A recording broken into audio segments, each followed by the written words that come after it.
Album review. If You Can Believe Your Eyes and Ears by the Mamas and the Papas, released in 1966. My first thoughts. I feel If You Can Believe Your Eyes and Ears will be a fantastic album, given it's from the 60s for one, and for two, California Dreaming is one of my favorite songs. I hate it if that was the single good track, but even Pet Sounds by the Beach Boys, and that which I really, really, truly hate, had 3 A-tier songs. As always, I have until the song is over to type out the review, and the second it ends, hands off the keyboard and give it a grade. Scoring is simple. Each track gets a grade in a scale of A plus, A minus, B plus, B minus, C, D, F, and F minus. I tally up the scores. For example, a B plus would be a 70 out of 100 track. Add them together, get a percentage, and an overall grade for the album. Still on it? Okay. Track 1. Monday, Monday. Christmas is on a Monday this year. The stereo separation is the first thing I notice. I really miss that old 60s stereo. In my left ear, backing vocals. In the center, some genuinely beautiful lead vocals. In my right, the instrumentation. It makes the album feel wide and clear since everything is so well separated. As for the track itself, it's surprisingly good. The strings fade in on the left channel sometimes, and all the vocalists are very talented people.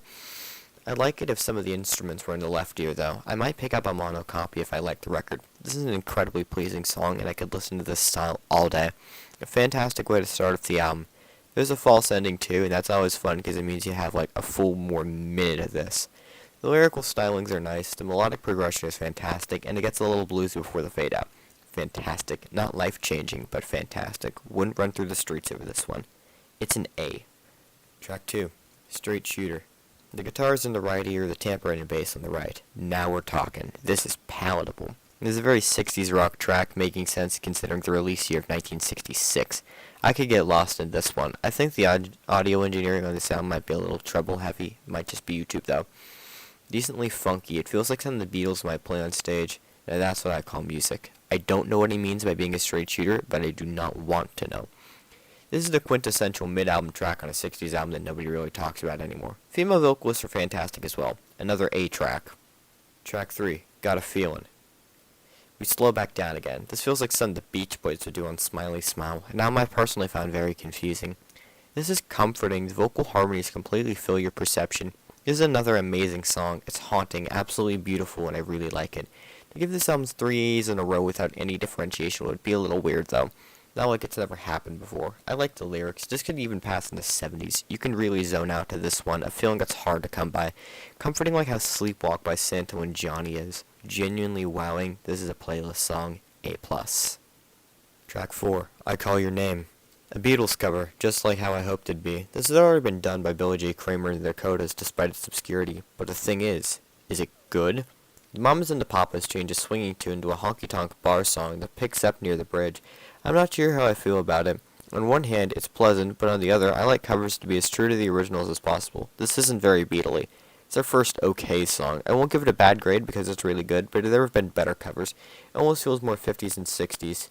B+. Track 5, Do You Want to Dance? My right ear likes the first few seconds of this one. The reverb and the vocals and soft guitar remind me of Marty Robbins' Gunfighter Ballads, an album which I really like. It wouldn't be out of place in any time period playlist, and the backing vocals sometimes remind me of the Dixie Chicks. I might review Wide Open Spaces next. That's another A-tier album. Once again, it doesn't wow me, but I've most definitely heard worse. It gets good around a minute 50 in for the melodic variation. This song needs better mixing, desperately. If I had a mono version, I'd listen to it, but that's what Discogs is for. This is fine. Tracks like these are for when you've already settled into the album. Midpoint right, B. Track 6, Go Where You Wanna Go. This is another pretty nice song. It feels like something that encourages you to flip the record over. The string arrangement is beautiful and the lyrical content is really good. Like, you don't understand that a girl like me can love just one man. 3,000 miles, that's how far you'd go. And you said to me, please don't follow. That's absolutely fantastic. It's a cute song about faithfulness, and it screams, listen to me. It feels like I'm in another world. It's totally magical, and the synchronization between lead and backing vocals is second to none. Takes a minute, but you'll be left breathless. It's an A. Track 7, California Dreamin'. Everybody's heard this one. You turn this one up. The bass is great, and the call and response vocals allow for, if you will, audience participation. You can see this song if you close your eyes. It's the song that encouraged me to listen to this album to begin with. You can see the gray sky, the dead brown leaves falling. The air itself looks cold. The pan flute solo always caught me a little off guard, being ever so slightly out of place, and yet being so fitting, especially in its second half where you wouldn't look weird nodding slightly. It's difficult to resist singing along to this absolutely perfect song. It doesn't get any better. Think about how many takes this must have required, the coordination. Wow, A+. Track 8, Spanish Harlem. What is to follow after the smash hit that was California Dreamin'? Why, a song that's just okay, of course. The lead vocal's rhythm is really cool, reminds me of Lose Yourself by Eminem at times with how he just keeps going. I get school play vibes from this, but not like a third grade play, like a high school play. This is B-side energy. You'd find your mom humming this one. It's fine. I have very little good to say about it that hasn't already been said, and very little bad the same way. Not wowed. It's a B-. Track 9, Somebody Groovy. This is a groovy one, alright. Fantastic instrumental arrangement with a lead vocalist that wouldn't look off in the 1980s. Apparently, this was the B-side to the California Dreamin' single, and it's not a half bad one at that. It's really just not filler material. Throw in some brass, maybe you'd have a disco hit. It also contains a solo. It's tough thinking about older albums like these and how it's very often that only one or two of the members are still alive. That hurts. Tangent aside, solid light rocker overall. It's a B. Track 10, Hey Girl. We're this close to the end already? How short. The piano is perfect, and the bass is incredibly heavy. The vocals are only in the right channel, which is a little annoying, and the song is just alright. However, the female vocalists enter the left channel a little later on, creating a fantastic separation effect that might sound really good with speakers. The track itself, it's fine. Not likely to be anyone's favorite off the album, but important to flow nonetheless. No track on this album jars you, it's just all something you put on and forget about. This is a soundtrack, but not to any movie, rather than the next 35 minutes of your life. No matter where you are or what you're doing, all songs in this album are fitting and put whatever mood they want. Enough said. B. Track 11, You Baby. Solid bass, first thing I thought about. Everybody loves when the backing instruments change rhythm a couple seconds in. Hand claps are seen for the first and probably only time on this album. For some reason, I think this sounds a little bit like My Best Friend by Weezer. That's not a bad thing. It's derivative in the best way. This just works. It's exactly what I expect and what I want. This would be a hit for pretty much anyone, honestly. It might be the shortest on the album and gets points for not being drawn out. B. Track 12, The In Crowd. This is it? This is how it ends? Alrighty then. Once again, not a spectacle. This one's, once again, just fine. Lyrics are banal and goofy. This is a terrible stereo mix. I've said it every now and then, but it really sucks. The arrangement is very jazzy and upbeat. It might do a little better slower and bluesier. It is at this point that I start to tire. The album ends exactly when you want it to, which is immensely satisfying because you know that the original artist knew the limits of their listeners and engineered the album accordingly.